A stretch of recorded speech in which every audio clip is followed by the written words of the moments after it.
things can change so drastically overnight, literally. When I looked at social media, there were indications that some bridges were gone. It was the worst that I've ever seen. It really saddened me to see that people lost their families. People lost their homes, people lost their work, people lost their livelihoods. It was bad. It's entire Prospecton area. I do think that the community within the Prospecton area really rallied together.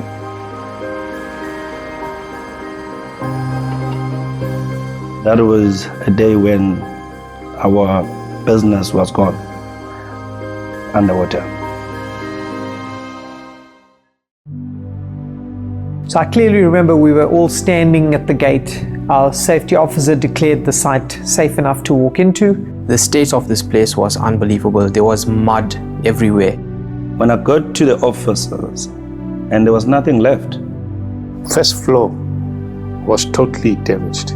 Every computer, every desk, every chair was just floating in water. You can't even believe it, Coral still finished off with that condition. Furniture was all over the place, computers lying on the floor. Everything was covered, was underwater. Not only water with mud and salt. There was no water, no electricity, like absolutely nothing. Yeah, it was sad to see the company in the state that it was in. You could just see this sinking feeling that this is an insurmountable task, and what they had to deal with was going to be massive.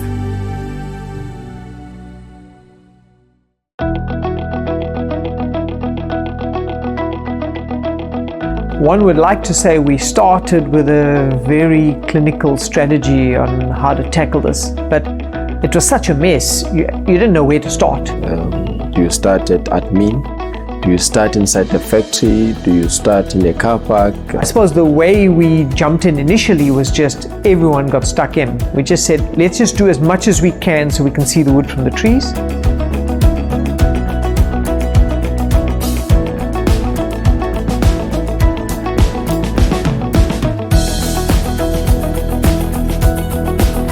Firstly, I think we had to all have one mindset, one vision, one goal, and that was to get this business up and running again.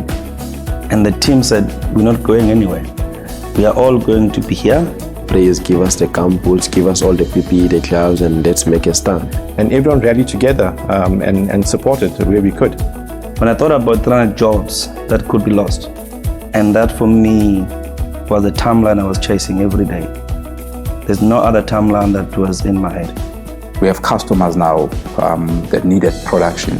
We have people who are sitting at home, so we needed to at least propose a time frame.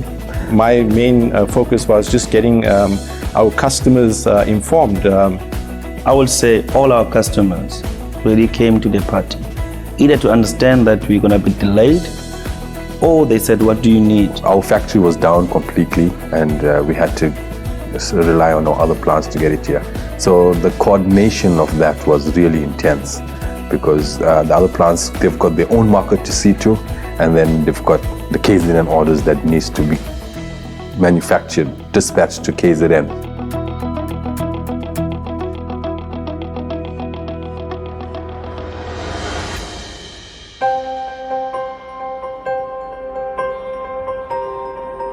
It was within a space of 2 days where we got Boksburg and PE and Western Cape and Eurocorrugated to assist us to get stock in. We've had people being away from their families for weeks on end and not one complaint. They just wanted to be here to get the plant up and running. And although this wasn't their normal place of work, for them it wasn't a question. We're all part of the same group. We need to get this business up and running. I tell you, the guys really pulled together. The guys came out, guys really worked as a team. Every department, they came out in their numbers and they worked, and they have all put in the hard effort working this. Everyone was committed. The spirit of Ubuntu was living amongst many of us. It's the teamwork that I found that came off from that experience. Yes, I think the main thing that stands out for the entire team is resilience. I felt that just in general, the people at Coruscant, the love, the warmth, be it a bottle of water whilst you're picking up mud from the floor, be it a sandwich or just a cup of tea. If it wasn't for teamwork, if it wasn't for everyone pulling towards the same plan, it would be impossible to conquer. I cannot really specify how many hours they worked, because every time I needed someone was available to assist. If I look through the factory and you look at guys sitting here at night with no lights, with little torches, saying, we just want to get this motor fixed before we get out of here, was amazing. In a summary, it's hard to describe how proud I am.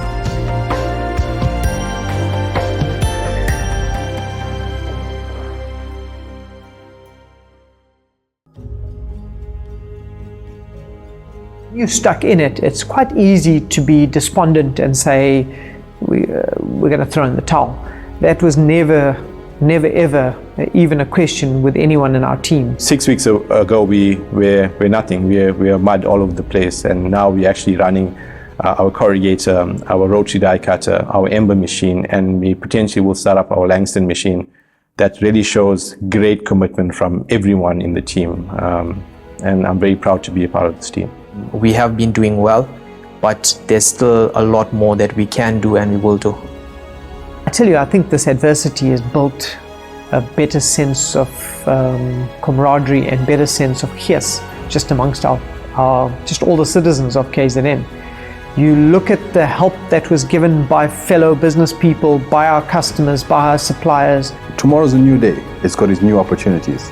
I think we as a team, or Coruscant, has got that down to an art of seizing those opportunities and moving forward together. Adversity has a very powerful role, and adversity brought us all together. This was just a setback, and the business is going to come out strong.